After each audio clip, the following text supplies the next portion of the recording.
Welcome to TradersArmy.com, defending your right to build wealth and preserve capital for generations to come.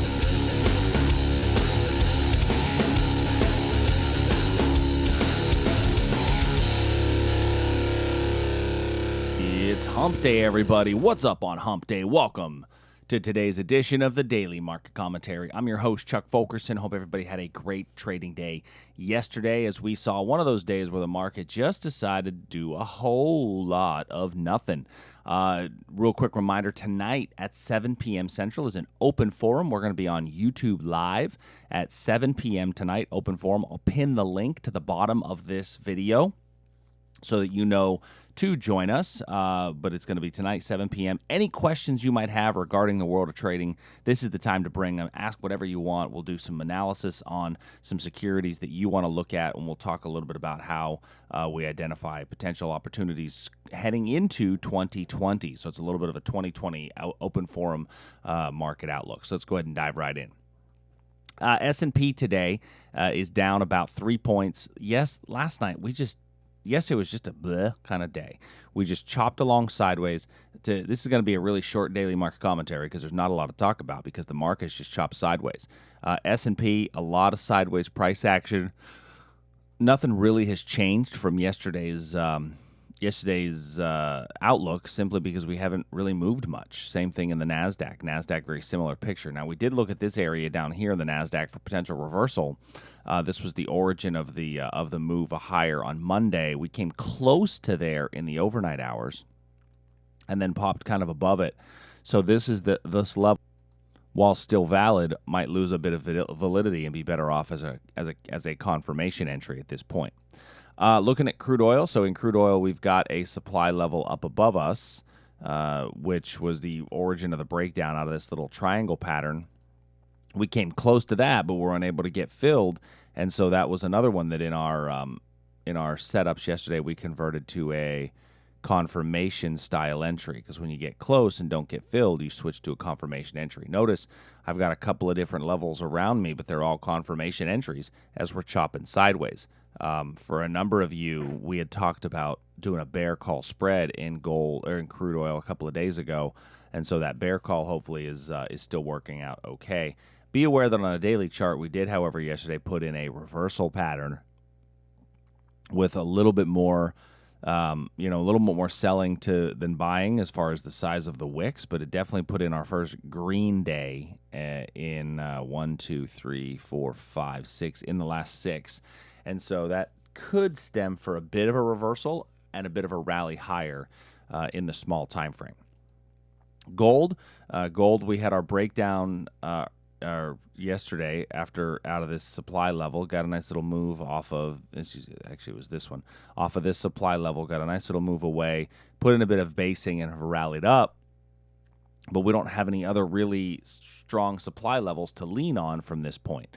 Now, I will say that looking at the 4-hour chart, we can see that we are putting in lower swing highs and lower swing lows, and we are on a 4-hour time period, really setting up for what I think could be a candle-to-candle reversal candlestick pattern. So if you're looking at an opportunity, I think gold's candle-to-candle setup makes the most sense. If you don't want to go candle-to-candle, you may get just a breakdown trade below here and allow price to run down from below this region. Looking at our bonds and currency markets, so in the ZN, which is our 10-year note, we had our 15-minute level of confirmation entry. Now, the reason we do confirmation entries is because we don't want to get in on trades that don't make sense. Well, this one so far came halfway into the level, but we've not exited the level since then, and it's a 15-minute chart.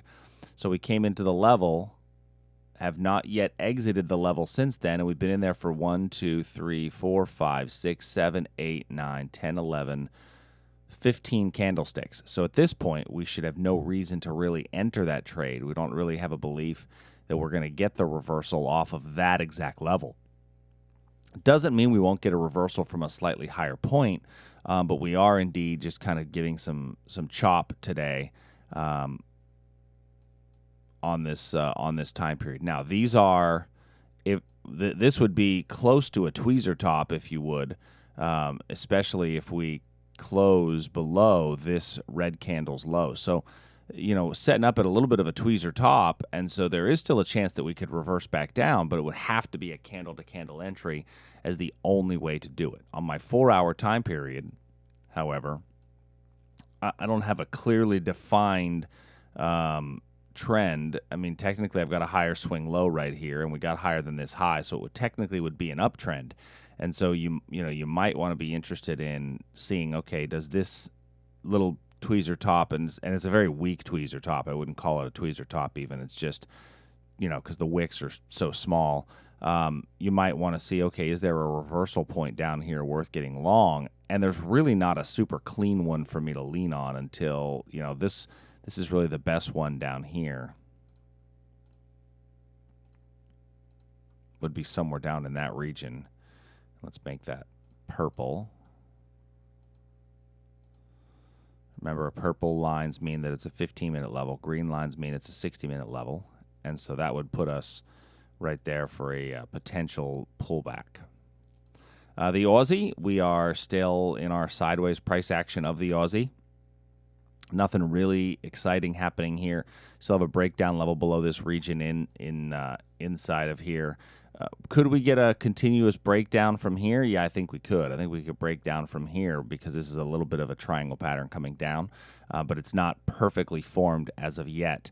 In the euro, we did actually come up in the euro here and give us a quick touch and go off of our euro level. So if you were in that euro trade, you've gotten a nice little one-to-one move off of that euro position from where we are. This level right here, this is a touch, and we've come down a little bit from there.